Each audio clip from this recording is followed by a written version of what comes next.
Assalamualaikum warahmatullahi wabarakatuh. Om Swastiastu, Namo Buddhaya, dan salam kebajikan.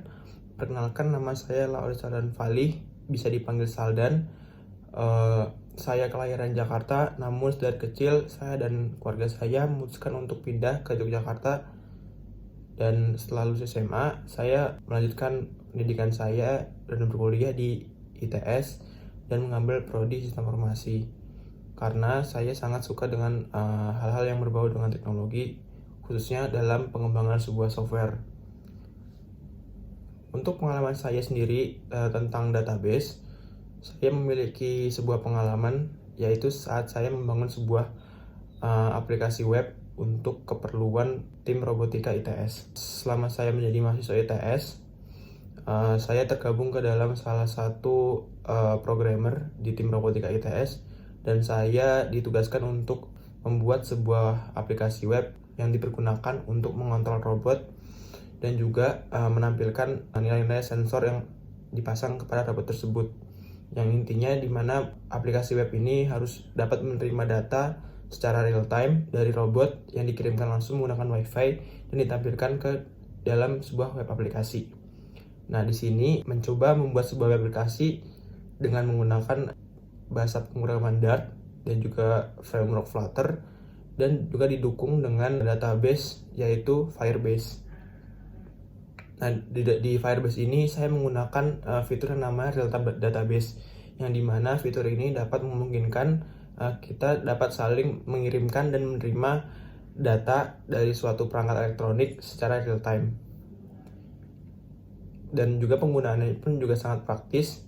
Kita hanya menambahkan API ke sebuah website aplikasi kita, dan kita siap menerima ataupun mengirimkan data melalui dengan perantara database ini gitu. Mungkin itu sedikit pengalaman saya mengenai database. Untuk data itu sendiri, menurut saya data itu merupakan kumpulan dari mungkin bukan disebut sebagai kumpulan, merupakan suatu objek, entah itu berupa gambar, berupa tulisan, berupa angka, berupa huruf, ataupun benda hidup ataupun mati yang masih belum diketahui apa itu fungsinya, yang bisa dibilang belum diolah. Nah, untuk di kehidupan sehari-hari, contohnya saya sebagai mahasiswa ITS, saya ini memiliki data gitu. Yang pertama, saya memiliki NIM atau NRP. Yang kedua, saya memiliki departemen yang saya ambil, terus di jurusan apa saya berkuliah, jadwal kuliah saya, itu semua data-data yang saya miliki dalam diri saya sebagai mahasiswa begitu. Nah, selanjutnya itu ada yang namanya basis data atau database. Nah, database ini sendiri merupakan sebuah kumpulan-kumpulan data tersebut yang sudah diolah ataupun yang belum, yang dikumpulkan ke dalam suatu wadah. Nah, di sini bisa kita ambil contoh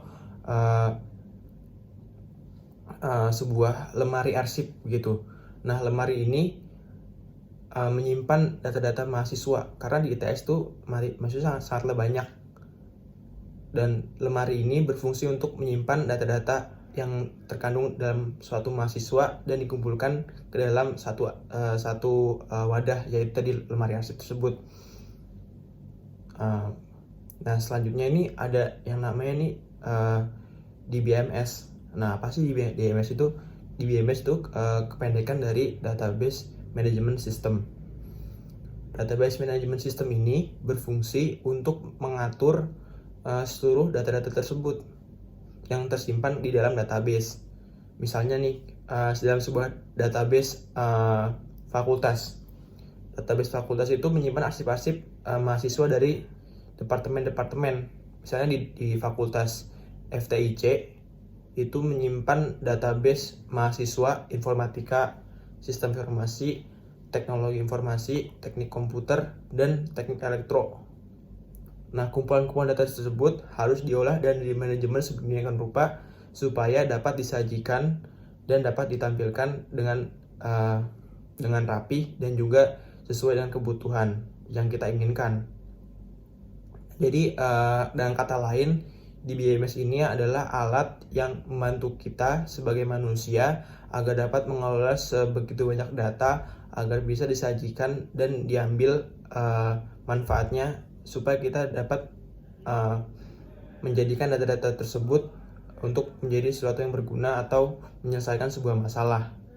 Dari BMS ini contohnya ada MySQL, Firebase yang sudah saya sebutkan tadi, terus ada NoSQL, Microsoft Access, dan lain-lain.